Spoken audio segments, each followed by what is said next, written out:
그럼 이제 마지막으로 이제 수출 지향형 일반이 있고 뭐 소부장이 있고 이렇게 있는데 그렇죠. 지원하고자 하는 뭐 요건이라든지 뭐 이런 거 네. 있을까요? 아까 잠깐 말씀드렸지만 매출이 원래 20억에서 700억이 요 과제 특징인데 매출이 요거는 100억이 넘어야 되는 요건 플러스 그 100억 중에서 수출 실적이 500만 불 이상, 55억 이상이 넘어야 돼요. 그래서 사실은 5번 과제를 합격하고 나면 6번 과제 같은 경우는 정말 넘사벽. 수출을 55억 이상 실적이 있는 기업이 그렇게 안 많잖아요, 우리나라에. 근데 작년에 또 코로나 때문에 그렇죠. 수출을 잘 하던 기업도 그렇죠. 훅 떨어지는 기업이 있거든요. 근데 그러면은 그러니까 보통 이제 전년도에 이제 그렇죠. 그 전년도 매출을 실적을 기준으로 보니까. 하니까. 네네네. 근데 그러면 이제 올해나 내년 같은 이제 지원 사업에서는 지원할 수 있는 기업이 몇 개 없는 거 아닌가요? 그래서 사실은 작년에 코로나 때문에 수출 기업들이 거의 뭐 작살이 났잖아요. 그러다 보니까 작년에 어떻게든 수출 실적이 있었던 기업들은 올해 약간 대박이에요. 수출 지향형 같은 경우도 예산을 소진을 해야 되는데 원래 기존에 뭐 매출 해외 수출 100억씩 하던 기업들도 작년에 10억밖에 못한 이런 기업들 되게 많거든요. 그래서 올해만 특별 사항으로 전년도 매출이 아니라 전전년도 수출 실적까지 고려하는 걸로 올해 예외가 등장을 했어요. 코로나 때문에. 그래서 올해 2021년 저희가 지금 촬영인데 2021년의 경우에는 2020년 결산뿐만 아니라 19년 결산까지 고려를 해서 100억에서 700억 사이 그리고 수출 실적 500만 불 이상 인 경우는 지원을 할 수 있게끔 그렇게 안 하면은 사실 이거 예산 미달라가지고 그냥 쓰면 합격하고 이런 경우가 발생할 수가 있다 보니까 그런 식으로 요건을 조금 바꿔놨어요. 네, 이건 좀 바람직하게 좀. 네.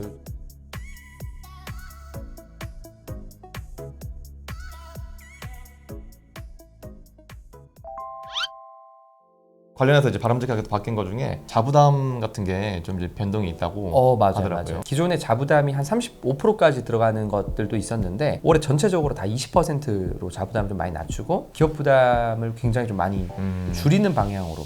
작년에도 조금 그랬는데 올해 더 이렇게 조금 전체적으로 해서 코로나 때문에 다들 어려우시기 때문에 국가가 쓰는 돈은 뭐 더 쓰되 개인 자부담을 좀 줄이는 걸로 그렇게 조금 약간 개정이 많이 됐습니다.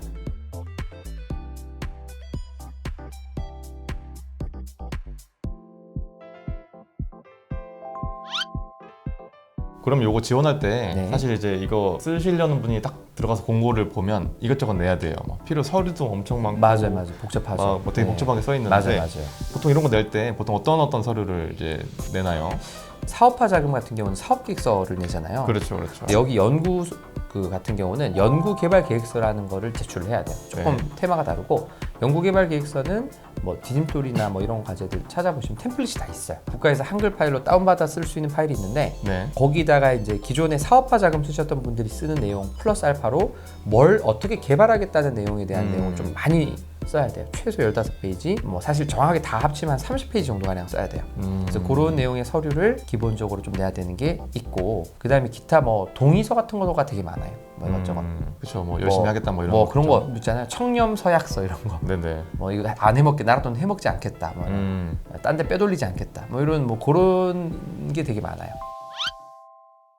그럼 이제 뭐 작성을 할 때 네. 그 연구 개발하는 거 관련해서 막 네. 연구 개발 과제 뭐 필요성이라든지 막 네. 목표 뭐 이런 내용들이 네. 있던 걸로 제가 기억을 하는데 맞아요. 그런 데 있어서 좀 어떤 내용을 좀 적어야 되는지는 크게 뼈대가 이제 연구 개발 과제 필요성이라고 해서 과거 사업화 자금 쓸 때 우리 사업화 자금 목차도 문제점, 그다음에 이거 솔루션 해결책, 그다음에 성장 전략, 팀 구성 뭐 이런 느낌이라고 한다면 이것도 마찬가지인 게 내가 뭐가 문제가 있으니까 개발하겠다 해야 되잖아요. 그래서 제일 처음에 연구를 해야 되는 필요성이 있는가 문제점에 대해 제기를 하고 나서 그다음에 내가 뭘 어떻게 목표 해결을 해서 뭐 어떤 걸 개발할 것인가라는 목표랑 어떤 그런 내용을 적어줘야 돼. 그게 뼈대. 이제 말 그대로 목표인 거고 기존에 예를 들어서 동물 사료 시장이 뭐 문제가 있다. 그다음에 동물 사료의 어떤 영양을 개선하는 어떤 내가 그런 사료를 만들겠다라는 어떤 그런 포부를 하고 그럼 구체적으로 뭘 만들 건데라는 연구 개발 과제를 써야 됩니다. 그다음에 이걸 관련해서 활용 방안 및 기대 효과를 써야 돼요. 근데 이제 여기서 이제 뭐가 많이 나오냐면 기존에 이제 어떤 우리 사업화 자금 같은 경우는 그냥 매출이 단순히 많이 난다 정도 수준으로만 효과를 하는데 이제 약간 조금 더 여기 R&D 같은 경우는 대의 명분이 좀 좋을수록 좀 더 유리해요. 뭐 기대 효과에서 이런 식으로 하면 뭐 동물 시장이 전체적으로 이런 식의 뭐가 될 수 있다 이런 느낌을 쓰기 유리하고 맨 마지막에 이제 전략 수립 및 계획 이런 건데 여기선 특허를 많이 봐요. 이런 거죠. 내가 이거를 연구 개발을 할 때 서류에서 이런 걸 좀 많이 따집니다. 너 선행 연구를 선행 조사를 좀 해봤어? 경쟁자가 누가 있는지? 그 다음에 뭐 걔네들과 비교했을 때 너 차별점이 뭐야? 우리 특허 요건이 어떻게 되죠? 일단은 신규성, 기존에 없는 거여야 되고 진보성이 기존 거에 있는 것보다 얼마나 진보했느냐, 차별성이 있느냐 이런 그렇죠, 이런 그렇죠. 거잖아요. 얘네도 똑같아요. 기존에 있는 거랑 비교해 찾아봤어? 기존에 있는 거랑 차별성이 뭐야? 더 진보한 포인트가 뭐야? 그리고 이거를 나중에 개발하면 어떻게 보호할 거야? 특허는 뭐 할 거야? 뭐 이런 식의 내용을 그냥 아예 칸이 있어요. 채워야 되니까. 그래서 그런 식으로 쓰게 돼 있다. 그래서 R&D 과제는 기존의 특허권이 있는 기업들이 합격률이 압도적으로 높을 수밖에 없는 게 특허가 있다는 말 자체가